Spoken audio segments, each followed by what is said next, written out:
Alright, what's going on everyone? It is Super here and welcome to another Injustice 2 Q&A video. If you guys missed the last one, make sure you guys go check it out. But as always, write your questions in the comment section. If I've already answered it, most likely someone will reply to your comment or I'll reply to your comment. Or if I haven't answered it yet, it's because I am really backlogged in questions. I have a ton of questions. Hopefully I can get through a good amount today. So let's get started. First question comes from Overrun, and he asks, does this job cause stress on you? And as you guys know, at the moment, YouTube is my full-time job. That's why I'm able to upload a ton of videos. I upload around 3 to 4 videos a day. Plus, during the weekends, I try to stream at least once a weekend. And, does this job cause stress? Creating content is not stressful at all. It's really fun.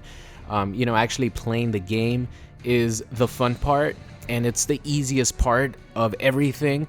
The hard part, or I guess it's not really hard, like the boring part, is to actually edit together the videos. Especially as many videos as I make, I spend a lot of time in one day editing and rendering videos. I pretty much spend 80%, 85% of the time that I'm in the house rendering or editing videos. It's a lot, man.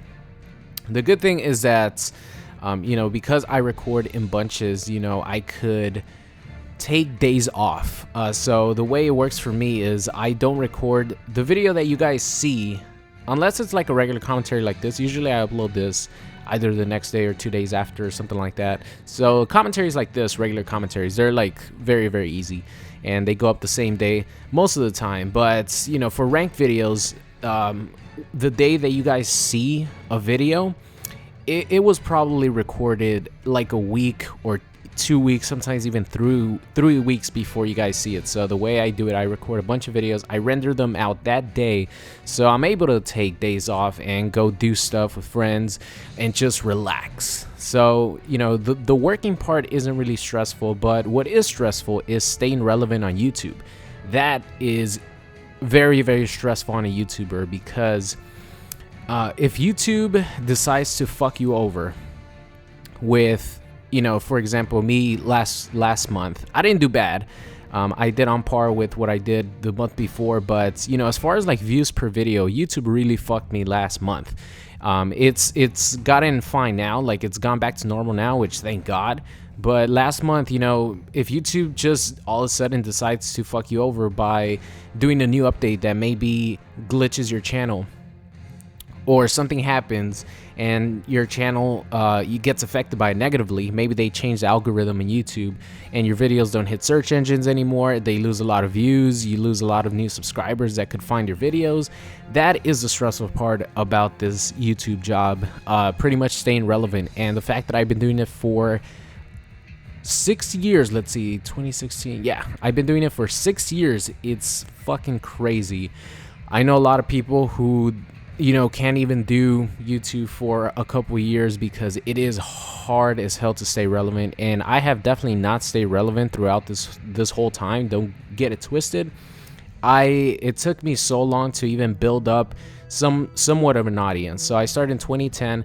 I didn't build up an audience until Black Ops 2 came out. That was in 2012. That was late 2012. That's when I started to build an audience. That's when I started uploading daily, and since 2012 I pretty much started uploading one video a day, every single day, since December or November of 2012.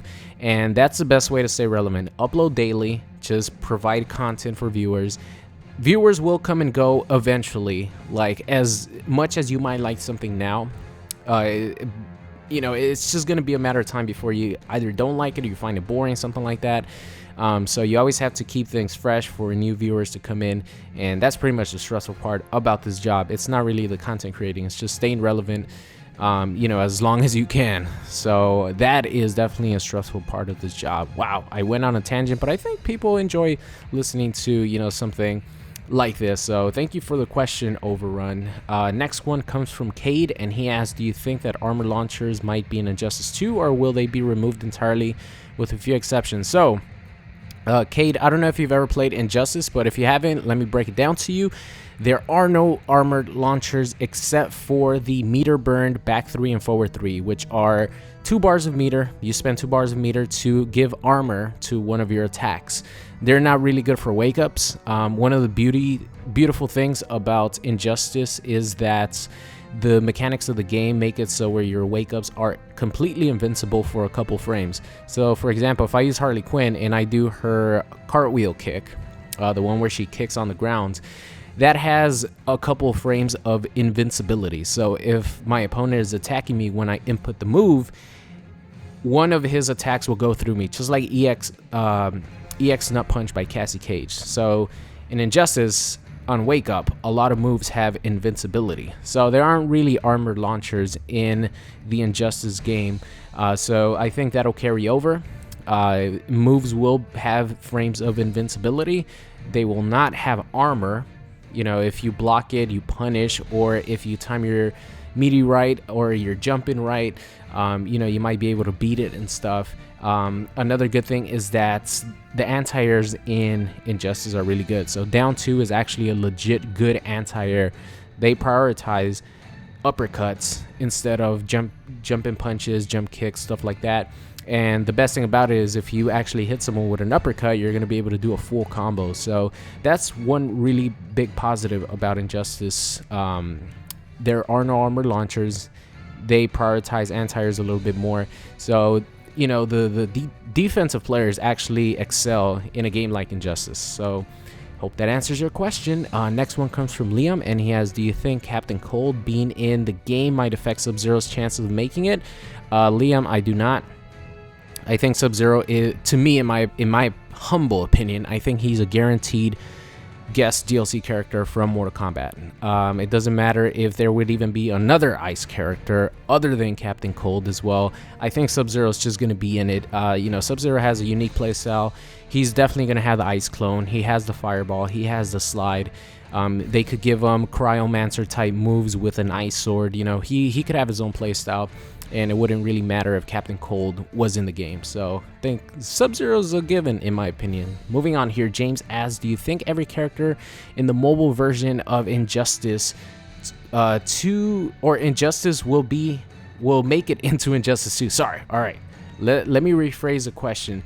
He asks, do I think all the characters in the mobile version of Injustice will make it into Injustice 2 because they already have, you know, specific moves and playstyles in the mobile game that could easily carry over to Injustice 2, just like Deadshot's playstyle did. So the answer is, I don't think all of them will make it, but I do think they have a really good chance. So I don't really know all the characters in the mobile version of Injustice. I know that Darkseid is in there. I know he has to be in it. Like, he's gonna be the big bad guy. Static Shock, I think I actually have him on my 28 character roster prediction. I think he's gonna make it. I don't know who else I'm missing, but the bigger names I think will probably make it, especially if they're fan favorites. I know there was an uproar about Static not being in Injustice as a DLC character. Same thing with Darkseid. A lot of people are pissed, so I'm sure they heard that from the fans.